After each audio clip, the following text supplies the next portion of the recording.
Bonjour Philippe et bienvenue pour cette interview vidéo pour Auto-Info. Bonjour Christophe.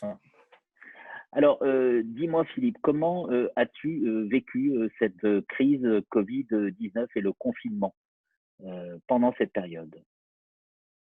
Alors bon, comme tout le monde, je pense qu'il y a eu on avait quand même anticipé le fait qu'on puisse être confiné puisque l'Italie et la Chine étaient passées avant nous. Donc, on a quand même essayé d'anticiper. On avait senti le vent un peu venir une dizaine de jours avant pour essayer de rentrer un maximum de trésorerie, de livrer un maximum de voitures pour essayer de se préserver. Malgré tout, je pense que c'était une situation inédite auquel personne n'avait pu prévoir de scénario et on s'est adapté à cette situation forcément nouvelle, quoi.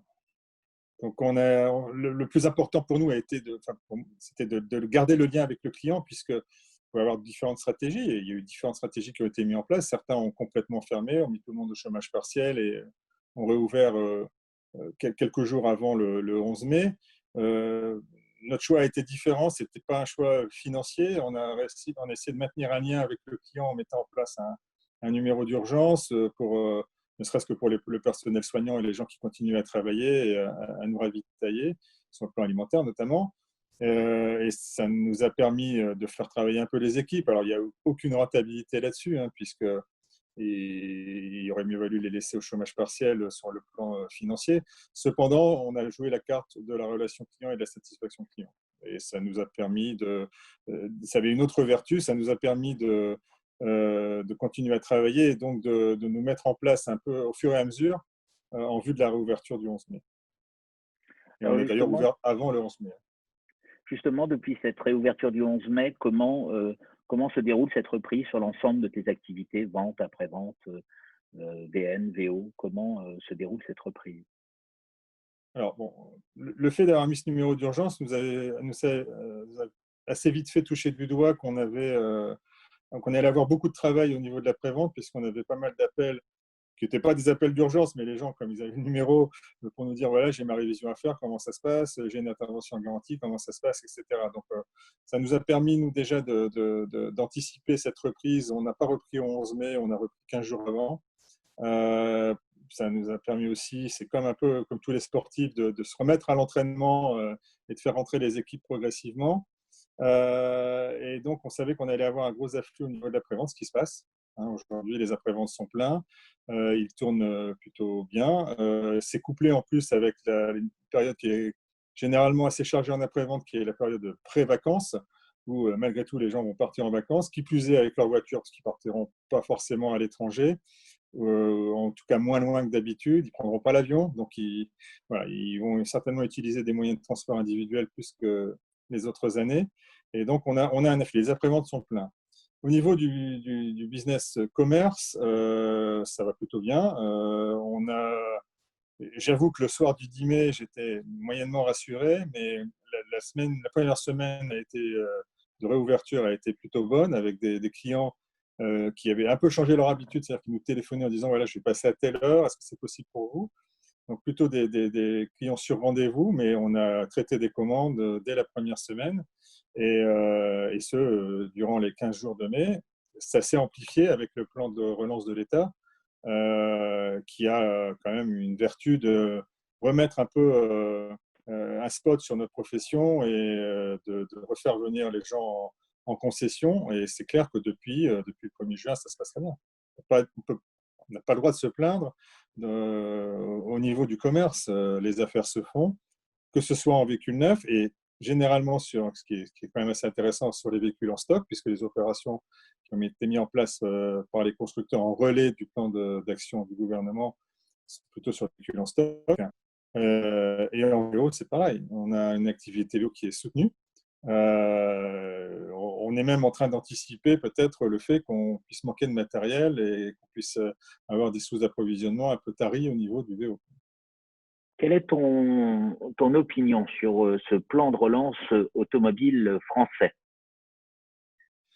Écoute, moi je pense il a eu le mérite d'exister et enfin moi on peut pas reprocher quelque chose à l'État sur ce plan-là. Au contraire, même si le but ultime, c'est de sortir les constructeurs qui sont vraiment aujourd'hui très impactés, de pouvoir leur permettre de sortir les stocks, mais nous, ça nous arrange aussi. Donc, c'est un échange de bons procédés.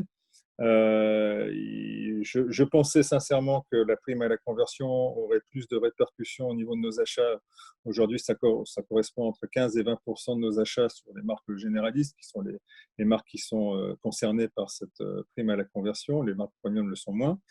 Donc, c'est plutôt bien parce que c'est un marché qui est relativement sain malgré tout. Et moi, encore une fois, ce plan d'action, il est le bienvenu et on l'apprécie à sa juste valeur. Il y a beaucoup d'argent qui a été mis sur la table. Il faut en profiter. Voilà. Après, bon, sur les véhicules électriques, c'est une démarche qui est un peu cosmétique parce que le plafonnement fait que le plafonnement à 45 000 euros fait que ça ne concerne pas tous les véhicules électriques. Mais bon, voilà, il existe, il est là. Prenons les avantages qu'il nous procure. Et surtout, il a le mérite de remettre un peu notre métier dans les spots des consommateurs. Et aujourd'hui, on a du passage en concession, donc on ne peut pas se plaindre. Tu me disais qu'au-delà de ce plan, le fait de parler moins négativement d'automobile qu'avant la crise était déjà une très très bonne chose. Oui, oui, parce qu'effectivement, on était un peu dans l'œil du cyclone de la mouvance écologique où les voitures polluent, elles dégagent du CO2, le diesel bashing, mais l'essence, c'est pas mieux, électrique, oui, mais encore. Bon. Donc là, aujourd'hui, on a moins ce phénomène-là. On a des clients qui ont besoin d'avoir des moyens de mobilité individuels pour retrouver leur liberté de mouvement, pour aussi des notions sanitaires, hein, avec les transports en commun qui sont peut-être un peu moins sûrs. Donc aujourd'hui, voilà, on parle moins de nous de façon négative. Puis je pense aussi que, comme beaucoup d'autres professions, un certain nombre d'entre nous ont aussi agi dans le cadre de la citoyenneté pendant ce Covid. Philippe, comment imagines-tu l'avenir de ta profession suite à cette crise Covid, hein? On a vu l'émergence du digital, de la vidéo et d'un contact client complètement différent. C'est sûr qu'un certain nombre de choses ont changé depuis le Covid et la mise en avant du digital aujourd'hui est de plus en plus forte. La preuve, aujourd'hui, on se parle en visioconférence. On ne l'aurait certainement pas fait avant, on l'aurait peut-être fait différemment. Donc ça, c'est un moyen qui nous est mis à disposition et aujourd'hui, nous, on s'est doté au niveau de nos forces commerciales de ce moyen-là pour discuter aussi avec les clients, de pouvoir lui présenter une voiture à distance, de parler autour de la voiture avec le client en visioconférence. Parce qu'une des leçons qu'on doit tirer de ce confinement, c'est de pouvoir essayer de continuer à travailler de manière sécure et sanitaire, alors que nos établissements sont fermés au public. Et les moyens digitaux qui nous sont mis en place sont parfaits à ce niveau-là. Et aujourd'hui, sont au point. Et sont acceptés surtout par les clients qui peut-être ne l'acceptaient pas avant. Ça, c'est une chose. Maintenant, on se rend compte aussi que au niveau communication et marketing, les activations digitales, quel que soit le support, fonctionnent beaucoup mieux et les clients sont beaucoup plus réactifs à ça et ouverts à ça. Donc, ça va certainement impacter la façon que l'on a de travailler, la façon que l'on a de dépenser l'argent en termes de communication. Et quand je dis dépenser, c'est plutôt l'inverse, parce que ces moyens-là nous coûtent certainement moins cher que d'aller faire de la publicité presse ou médias, quel qu'il soit. Donc c'est un autre moyen de communication, mais je pense que toutes les professions sont impactées par ce changement et l'avènement du digital. On a moult exemples dans la société, y compris à ton niveau.